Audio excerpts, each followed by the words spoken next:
आप आप सभी को नमस्कार। आज अखिल भारतीय प्रांत प्रचारक बैठक की प्रेस ब्रीफिंग में मैं आपका हार्दिक स्वागत करता हूं और सर्वप्रथम मंच पर उपस्थित संघ के अधिकारियों का परिचय आपके समक्ष रखता हूं। सर्वप्रथम प्रेस ब्रीफिंग जिनके माध्यमों से होने वाली है, ऐसे आदरणीय सुनील आम्बेकर जी। नमस्ते। आप संघ के प्रचारक हैं और वर्तमान में आप राष्ट्रीय स्वयंसेवक संघ के अखिल भारतीय प्रचार प्रमुख के दायित्व का निर्वहन कर रहे हैं। आपका केंद्र हैदराबाद है। आपके साथ ही दाईं ओर आदरणीय नरेंद्र ठाकुर जी, आप संघ के प्रचारक हैं और वर्तमान में राष्ट्रीय स्वयंसेवक संघ के अखिल भारतीय सह प्रचार प्रमुख हैं। आपका केंद्र दिल्ली है। सुनील जी के बाईं ओर आदरणीय प्रदीप जोशी जी, आप भी संघ के प्रचारक हैं और वर्तमान में राष्ट्रीय स्वयंसेवक संघ के अखिल भारतीय सह प्रचार प्रमुख हैं। आपका केंद्र चंडीगढ़ है। साथ में श्रीमान मनिंदर जी, आप अखिल भारतीय टोली के सदस्य हैं। आप सबको जैसे जानकारी है कि 4, 5, 6 जुलाई को प्रांत प्रचारक बैठक दिल्ली में हो रही है और उसके बारे में जानकारी देने के लिए मैं आदरणीय सुनील आम्बेकर जी को निवेदन करता हूं कि वो इस विषय पर हम सबको जानकारी दें। आदरणीय सुनील जी। सभी को नमस्ते। प्रतिवर्ष राष्ट्रीय स्वयंसेवक संघ की कुछ बैठकें होती है। उसी क्रम में आगामी कल से 4, 5 और 6 जुलाई को प्रांत प्रचारक बैठक का आयोजन हो रहा है। ये बैठक अखिल भारतीय बैठक है और पूरे देश भर से संघ की जो प्रांत की रचना है, जिसमें 46 प्रांत होते हैं, उस सभी प्रांतों के प्रांत प्रचारक सह प्रचारक इसमें आते हैं। बैठक में मुख्यतः संगठनात्मक चर्चा होती है। संगठन के कार्य के बारे में मुख्यतः चर्चा होती है कि कैसे हर प्रांत में कार्य हो रहा है, वहाँ पर किस तरीके से कार्य का विस्तार हो रहा है और जब संगठन की जो रचना है प्रांत विभाग में, जिला में, अलग अलग नए नए जगहों पर कैसे जा रहे हैं और अपने काम को स्थानीय परिस्थिति के अनुसार आगे बढ़ाने में उनको क्या क्या अनुभव आ रहे हैं, क्या समस्याएं आ रही है, उसके समाधान के बारे में भी चर्चा इस बैठक में होती है। और इस बैठक में स्वाभाविक ही अपने परम पूजनीय सरसंघ चालक जी डॉक्टर मोहन जी भागवत और माननीय सरकार व दत्तात्रेय होसबले जी, उनकी मुख्य उपस्थिति होती है और उनका मार्गदर्शन सभी प्रांत प्रचारक सह प्रांत प्रचारक सभी को प्राप्त होता है। और इस दृष्टि से सभी जो संघ के कार्य विभाग है, तो संघ के कार्य की दृष्टि से तो उस संदर्भ में भी जो सारे विषय होते हैं तो उनके बारे में भी चर्चा होती है, क्योंकि संघ के कार्य विभाग के जो विषय होते हैं, जैसे बौद्धिक कार्यक्रम पूरे वर्ष भर देश भर में सर शाखा में चलता है और संघ की शाखाओं पर शारीरिक कार्यक्रम भी होते हैं, तो उन सब के बारे में जो भी सुझाव आते हैं, फिर उसमें जो भी बदलाव होते हैं, उनकी चर्चा भी प्रांत प्रचारक सब लोग यहाँ इस बैठक में करते हैं। स्वाभाविक ही इन चर्चाओं के साथ फिर कार्य विभागों के प्रमुख रहते हैं, तो उसमें जो भी बदलाव होंगे उसकी भी चर्चा उनके साथ होती रहती है समय समय पर। अभी विशेषकर जब जुलाई में सभी इस बैठक के लिए आते हैं, तो वो संघ के जो प्रशिक्षण वर्ग है उनको पूर्ण करके आते हैं। तो जैसे आपको मार्च में सूचना दी थी कि संघ के विभिन्न स्तर के जो प्रशिक्षण वर्ग है, यानी अभी नई रचना के अनुसार प्रारंभिक वर्ग जो 3 दिन के होते हैं, प्राथमिक वर्ग जो 7 दिन के होते हैं और उसके पश्चात संघ शिक्षा वर्ग जो 15 दिन के होते हैं, कार्यकर्ता विकास वर्ग प्रथम वो 20 दिन के होते हैं, और कार्यकर्ता विकास वर्ग द्वितीय वो नागपुर में ही होता है, पूरे देश भर का अखिल भारतीय होता है, वो एक होता है पूरे देश भर में, वो नागपुर में होता है। तो लगभग इस वर्ष ऐसे सारे जो वर्ग है तो 100 वर्ग का आयोजन इस वर्ष संपन्न हो चुका है। इसमें 40 वर्ग की आयु के नीचे, जिसमें सामान्यतः अधिकतम विद्यार्थी रहते हैं, महाविद्यालयीन विद्यार्थियों की संख्या अधिकतम होती है, परंतु 40 वर्ष आयु के नीचे के सब लोग इसमें आते हैं। तो ऐसे लगभग इसमें 75 वर्ग इस तरह से थे, और 25 ऐसे वर्ग थे जिन वर्गों में 40 से 60 के बीच आयु के जो स्वयंसेवक है, जो अलग अलग प्रकार के जिम्मेदारियां वहन करते हैं, उनको उसमें बुलाया गया था। और ये सारे वर्ग लोग जीवन में एक ही बार करते हैं, तो ये पूरा जीवन पर्यंत के लिए प्रशिक्षण का क्रम होता है। तो वो क्रम अभी पूरा हुआ है, और 2 वर्ष पहले हम लोगों ने नई वर्ग की रचना और नए पाठ्यक्रम बनाए थे, तो उसके अनुसार ये सारे वर्ग अभी संपन्न हुए हैं। तो उन वर्गों की समीक्षा भी होगी और फिर उसके अनुभव का आदान प्रदान होगा, उसमें नए सुझाव भी आएंगे, और उसके अनुसार संघ का जो सतत एक प्रयत्न है कि अपने व्यक्तित्व निर्माण का जो सारा कार्य चल रहा है, उस दृष्टि से ये प्रशिक्षण वर्ग हर स्वयंसेवक के जीवन में अतिशय महत्वपूर्ण होते हैं। तो उस संदर्भ में भी संघ का विशेष ध्यान रहता है, और संघ की सारी शक्ति उसमें भी लगती है। इन वर्गों में हमारे जो बाकी विभाग भी है, जैसे सेवा विभाग है, तो उस संदर्भ में भी प्रशिक्षण होता है। आप साधारणतः देखते हैं कि संघ के स्वयंसेवक कई प्रकार के सेवा कामों में लगे रहते हैं, जो स्थायी रूप से जो सेवा प्रकल्प चलते हैं उसमें भी लगते हैं, और समय समय पर जब कोई आपदा होती है तो उसमें भी संघ के स्वयंसेवक तत्काल रूप में लगते हैं। जैसे कि आपने अभी जब गुजरात के कर्णावती अहमदाबाद में जब दुर्घटना हुई तो तुरंत स्वयंसेवक लगे हुए थे। तो या पुरी में जब अभी जगन्नाथ यात्रा हुई तब भी स्वयंसेवक लगे हुए थे। तो ऐसे जब भी कोई विषय आता है तो इन सब कार्यों के बारे में भी उनका प्रशिक्षण वर्गों में होता है, और साथ ही संपर्क के बारे में भी होता है। समाज में विभिन्न प्रकार के लोगों के पास जाना, पहुंचना, और उनको देश समाज के बारे में, धर्म के बारे में बात करना, तो ये सब कामों की दृष्टि से सारा प्रशिक्षण भी इन वर्गों में होता है। तो ये सारे वर्ग संपन्न हुए। इन वर्गों का जो स्टैटिस्टिक होगा संख्यात्मक, बाद में आपको हम सूचित करेंगे। बैठक में संघ के सभी सहसर कार्यवाह तो रहेंगे ही, जैसे आपको पहले भी बताया था कि अपने माननीय कृष्ण गोपाल जी, श्रीमान अरुण कुमार जी, श्रीमान रामदत्त जी, और श्रीमान अतुल लिमये जी, आलोक कुमार जी, ये सारे लोग, श्रीमान मुकुंद जी, तो ये सारे लोग इस बैठक में रहेंगे। साथ ही सभी जो विविध संगठन है, जो संघ प्रेरणा से चलने वाले विविध संगठन है, लगभग 32 संगठन हैं, तो उनके अखिल भारतीय संगठन मंत्री इस बैठक में भाग लेते हैं। तो उनकी भी उपस्थिति यहाँ पर रहेगी। सारे संगठन जैसे अखिल भारतीय शैक्षिक महासंघ होगा, सक्षम संगठन है, भारतीय मजदूर संघ, भारतीय जनता पार्टी, ABVP, ऐसे जितने भी संगठन हैं उनके अखिल भारतीय संगठन मंत्री इस बैठक में भाग लेंगे। तो उनके भी प्रशिक्षणों के बारे में वगैरह जो होता है, संगठनात्मक कार्य के बारे में कुछ चर्चा यहाँ पर होगी।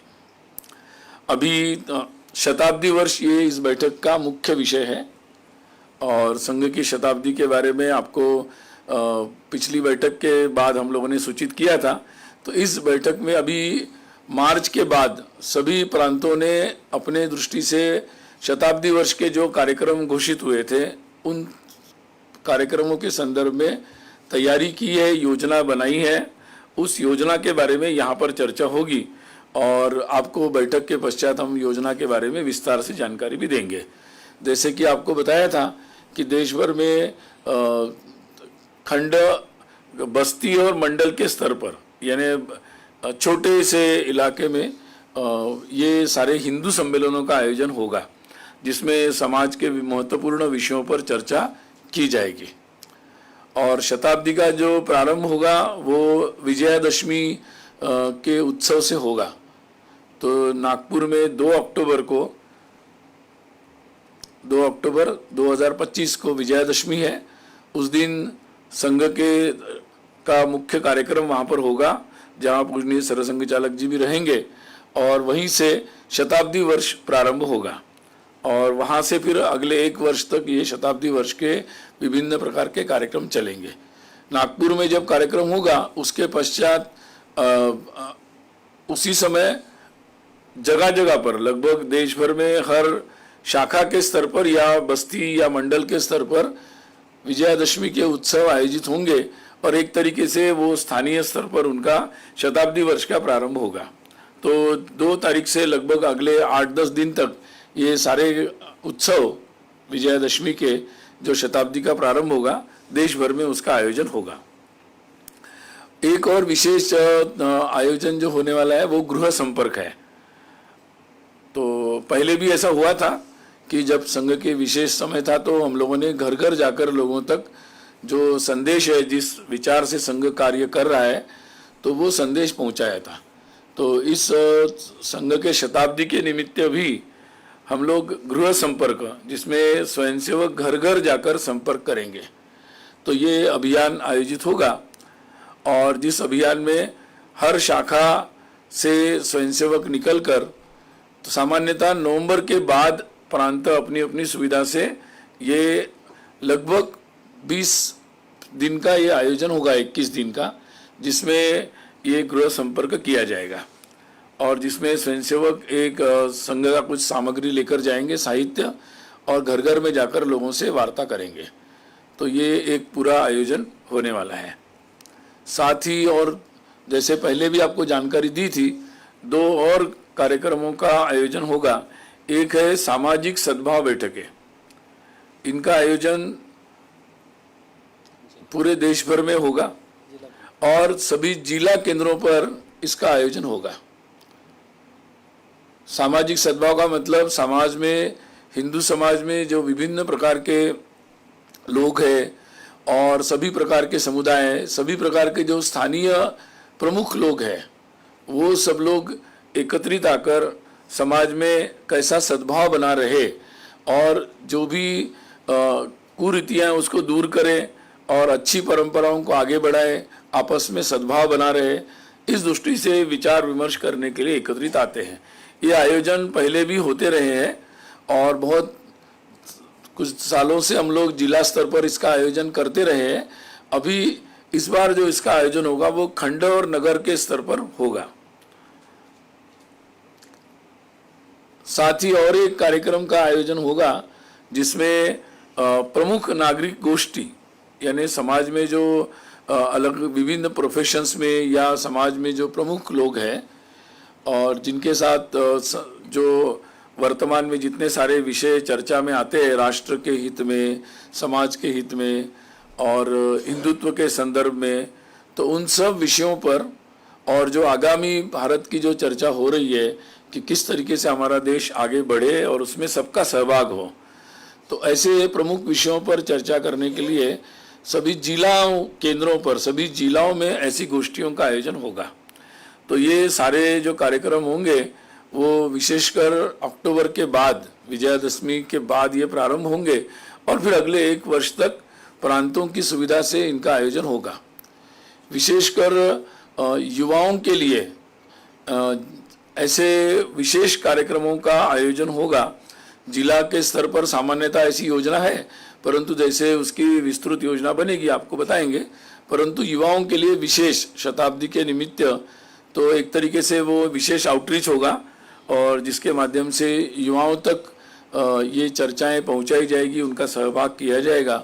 तो ये विशेष शताब्दी के दृष्टि से कार्यक्रमों का आयोजन होने वाला है।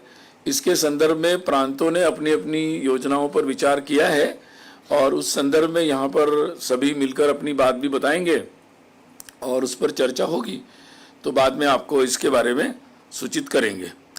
बाकी जैसे हर वर्ष होता है कि इस वर्ष शताब्दी के बहुत सारे कार्यक्रम हैं, तो उस दृष्टि से विशेषकर पूजनीय सरसंघ चालक जी का जो प्रवास होता है अलग अलग कार्यक्रमों के निमित्त, संगठन दृष्टि से भी प्रांतशाह प्रवास होता है, तो उसकी जरा विशेष योजना इन कार्यक्रमों को ध्यान में रखकर की जाएगी और उसकी भी चर्चा यहाँ पर होगी और उसकी निश्चिति साल भर की उनके यात्रा की हो जाएगी। विशेष संवाद कार्यक्रम पूजनीय सरसंघ चालक जी के साथ 4 शहरों में आयोजित होने वाला है। एक दिल्ली, बेंगलोर, मुंबई और कोलकाता, इन 4 शहरों में विशेष संवाद कार्यक्रम सार्वजनिक रूप से आयोजित किया जाएगा, जिसमें समाज के प्रमुख लोगों को आमंत्रित किया जाएगा। जैसे आपको याद होगा कि 2018 में विज्ञान भवन में हुआ था, तो उसको ध्यान में रखकर शताब्दी के निमित्त विशेष ऐसे आयोजन होंगे। बाकी इसका विवरण आपको जैसे निश्चित होगा आप लोगों को सूचित करेंगे। और बाकी आपको पता ही है कि जैसे मैंने कहा कि लगातार जो युवक है या युवा वर्ग है और समाज में बहुत सारे लोग संघ से जुड़ रहे, तो इन वर्गों में जैसे मैंने बताया इतने लोगों ने प्रशिक्षण लिया है। प्रारंभिक वर्गों में जो पहली बार आते ऐसे लोगों ने, बहुत सारे लोगों ने प्रशिक्षण लिया है। और अभी जॉइन आरएसएस से भी नए लोग आते हैं।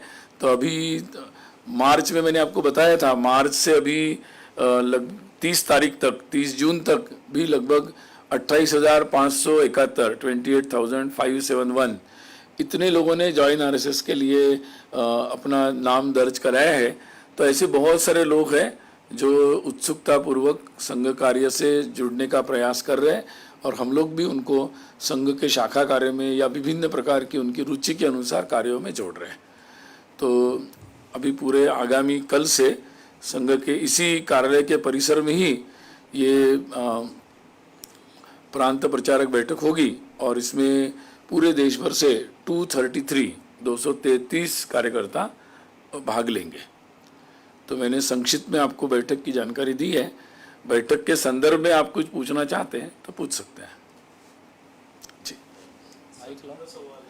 माइक ले लीजिए, तो वो लाइव जा रहा है तो इधर माइक दे दो।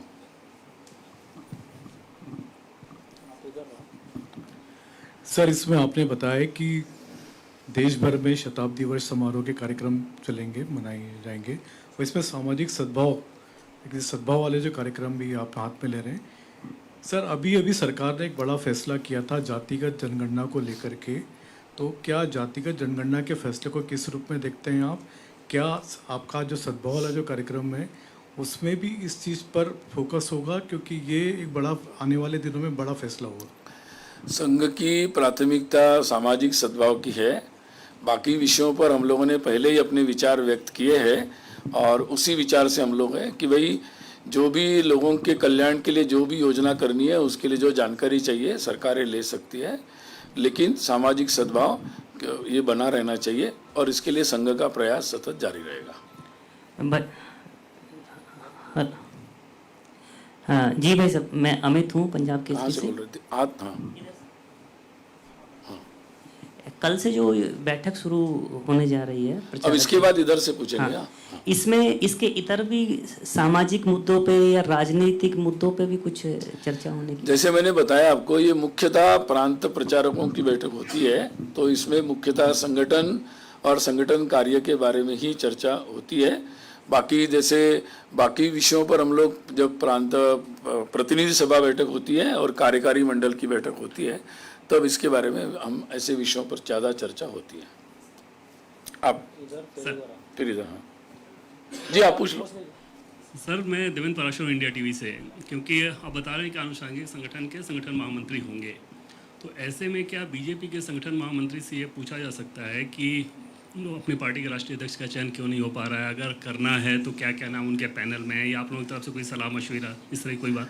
ऐसी कोई चर्चा यहाँ पर नहीं होती बैठक में। हाँ सर, मैं पूनम पांडे हूँ नवभारत टाइम्स से।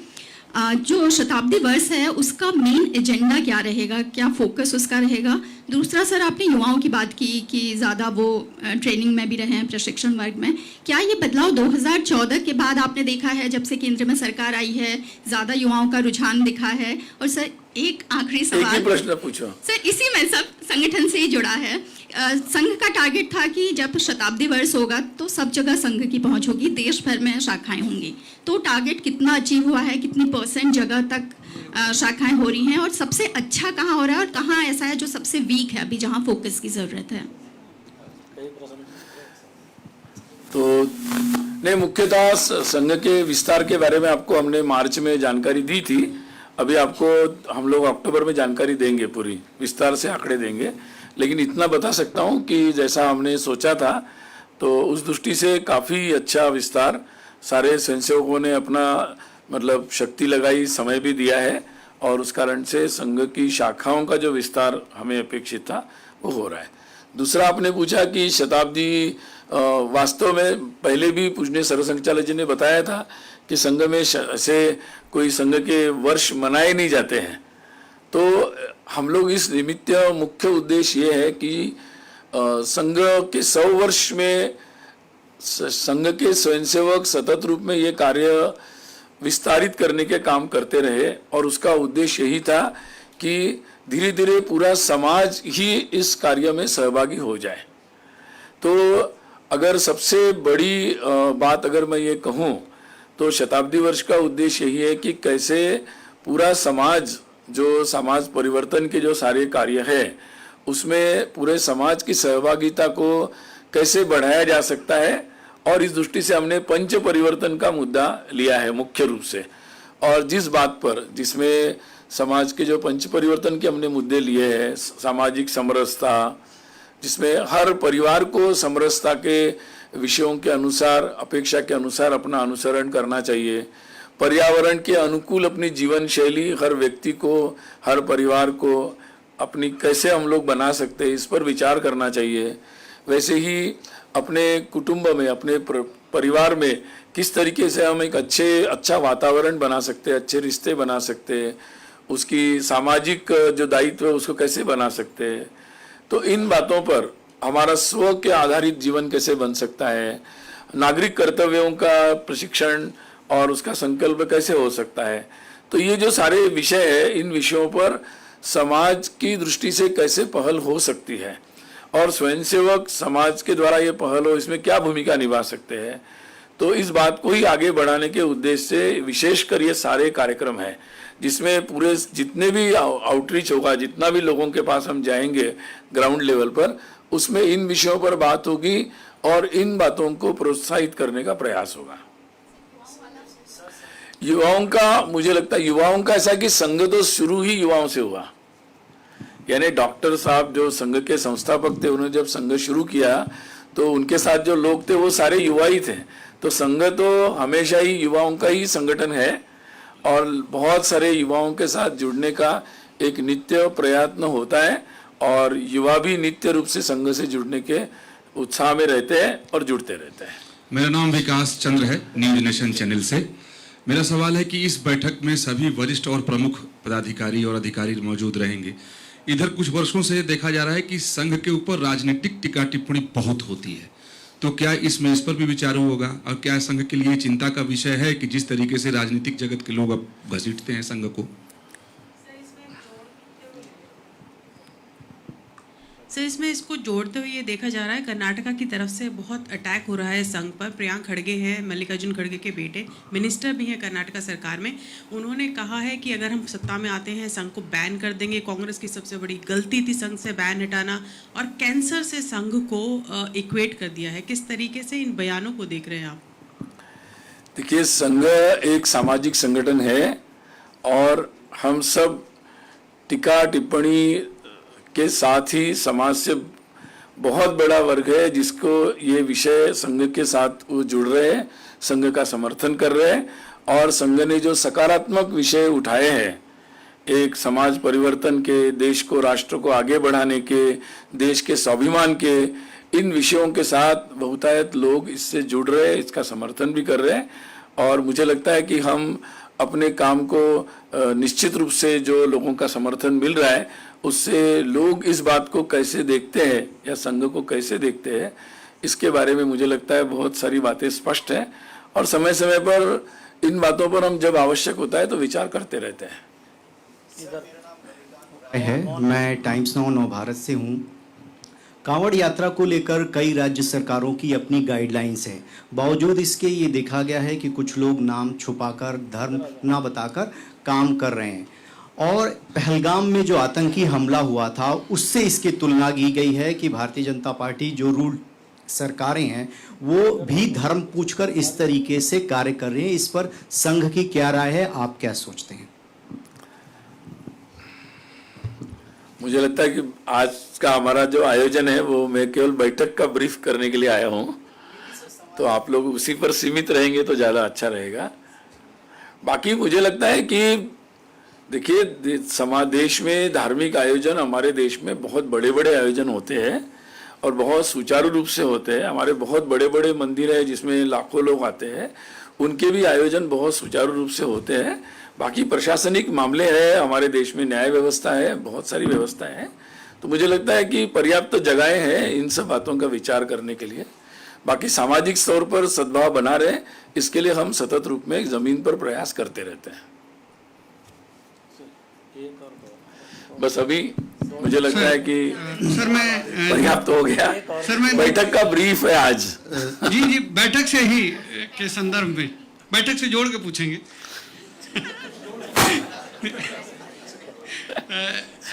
सर, इलेक्टोरल रिफॉर्म्स जो हैं वो एक संघ का बहुत पुराना आग्रह रहा है देश में।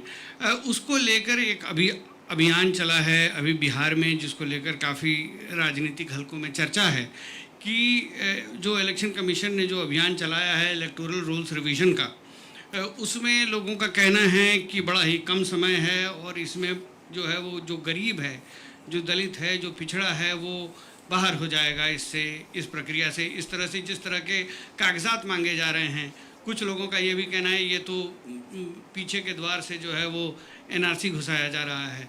तो इस पे क्या, इन सब मुद्दों पे, क्योंकि एनआरसी भी एक चर्चा का विषय रहा है संघ के लिए, तो क्या इन मुद्दों पर कोई चर्चा होगी बैठक में, क्योंकि ये समसामयिक मुद्दा है? और दूसरा, इस पे आपका विचार क्या है? पहली बात तो ये है कि चुनाव आयोग जब भी कोई चुनाव आते हैं तो उनकी बहुत ही एक सामान्य सी प्रक्रिया है कि वो लोगों के, वो अपनी चुनाव की सूचियां स्पष्ट रूप से लोगों के सामने रखते हैं और उसके बाद जो भी लोगों की कंप्लेंट्स होती है या जो भी उसमें नाम जोड़ना होता है वो प्रक्रिया चलती है। मुझे लगता है कि ये एक सामान्य प्रक्रिया चल रही है। बाकी फिर बाकी विषयों पर क्या कमेंट करें? सर, एक मेरा प्रश्न है, आमोद हूँ TV9 से। आप देख लो कितना लेना है। एक प्रश्न ले लीजिए मेरा। हाँ,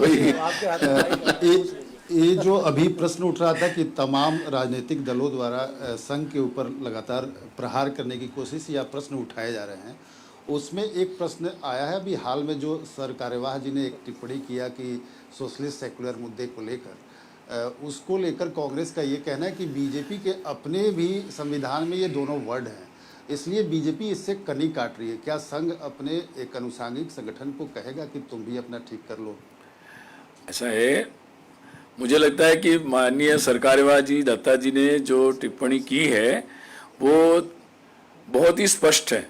उन्होंने जो 50 वर्ष, आपातकाल के 50 वर्ष होने पर आपातकाल में क्या क्या घटित हुआ, जैसे जेलों में लोगों पर अत्याचार हुआ, वैसे राजनीतिक तौर पर क्या बातें हुई, संविधान के साथ क्या अत्याचार हुआ, तो उन्होंने सभी प्रकार के जितने अत्याचार थे उनका स्मरण किया है और निश्चित रूप से 50 वर्ष के निमित्त इन अत्याचारों पर चर्चा होनी चाहिए। उसमें से कौन सी बातों पर क्या करना चाहिए, इसकी डिबेट होनी चाहिए।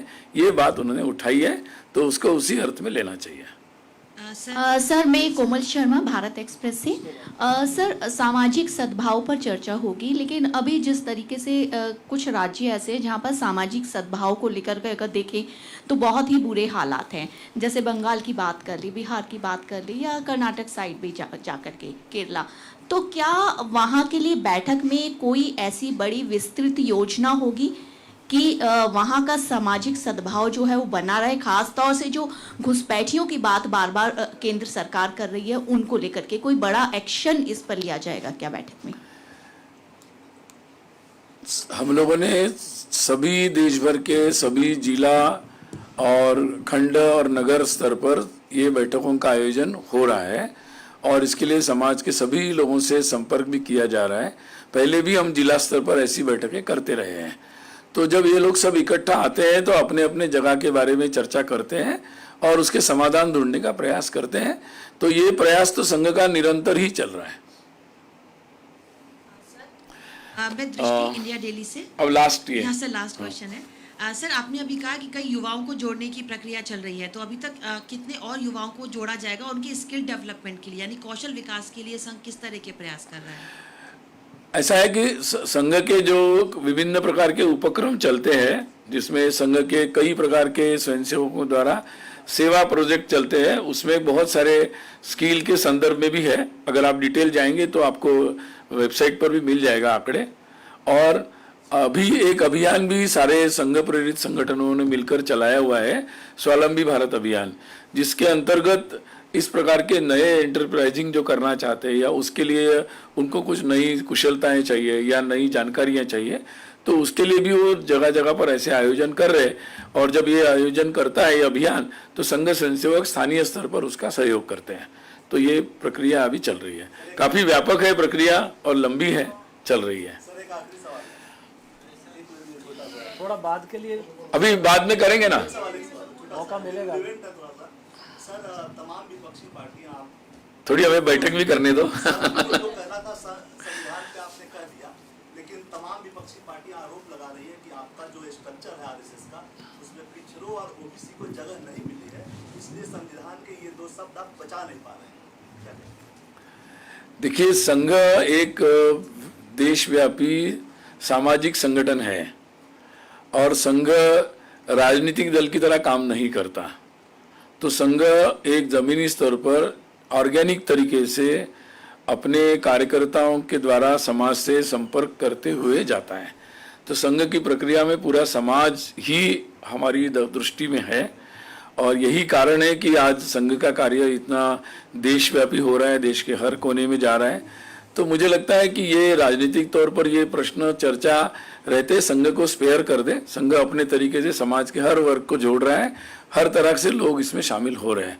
तो उसी संघ को संघ के समाज दृष्टि से ही देखने से समझ में आ सकता है। धन्यवाद सबको, नमस्ते। आप सभी का पुनः धन्यवाद और निवेदन है कि अल्पाहार बाहर है, आप उसको लेकर ही जाएं। धन्यवाद।